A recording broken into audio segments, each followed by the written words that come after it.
come down? Can we one just, as one ascending to just... That's what I said. I think that's what I said. Okay. I said that we don't have to see, even though I use this example of the Buddha, reaching the top, supreme perfect enlightenment, ultimate nibbana, and then coming back into the world to teach. We don't have to think that, until we reach the full enlightenment and nibbana, that we can't do anything to help others. But at the beginning, usually we put special emphasis on our own inner development, because when we come to the Dhamma, we usually come with confused, anxious, troubled minds. We want to find some inner peace, some strength and confidence. But at a certain point, then there comes just the mind or heart naturally opens up and thinks, what can I do to help others?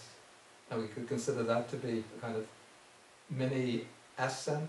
Once one gets to a certain level of this inner strength, some insights, some inner stability. So a mini ascent, and then coming down to help others in whatever way one can, a mini descent.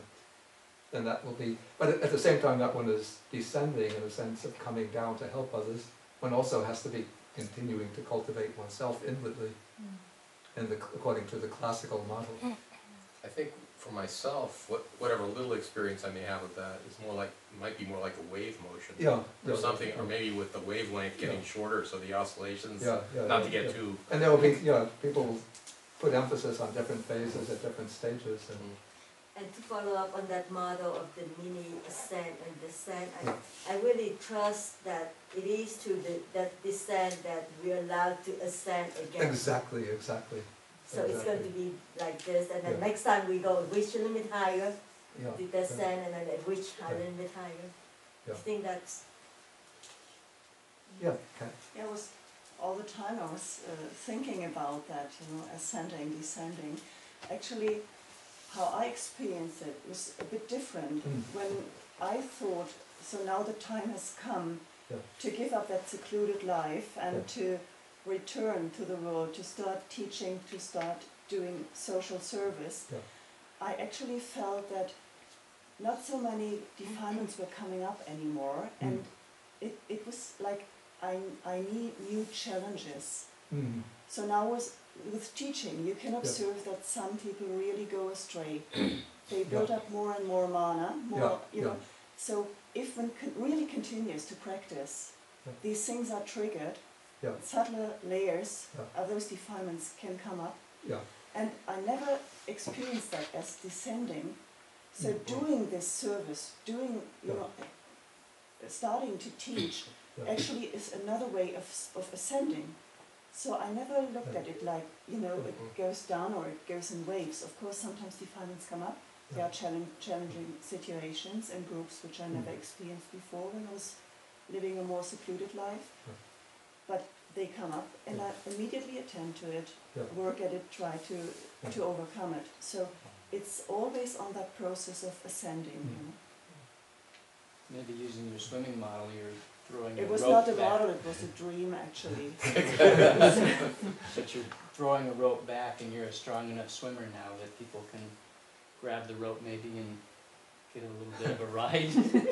Anyway, a model is just a model, and it doesn't always work the same for everybody. I have a thought on the despair question, problem, and it has to do with emptiness and nowness. I'm not sure how to verbalize it actually, but the whole thought of despair is something you're projecting almost for the future, and it's taking you out of the current moment a little. I mean, it sounds cliche and everything, but in a way that there's a certain truth in what you're saying, but also I think one does have to take account of what seem to be probabilities or very strong possibilities. Yeah, I don't deny that.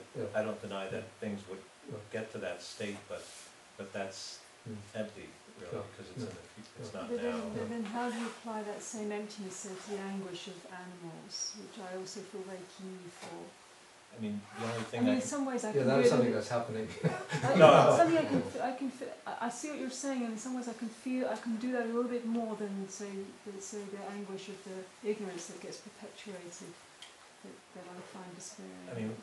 I mean, for me, I have to be satisfied that I'm doing everything I can right now with everything I have, and really, that's, everything else is really not part of this moment, or but understanding that these conditions exist, and I should be working as much as I can to alleviate them, you know, with whatever power I have. I think is the only way to battle the despair.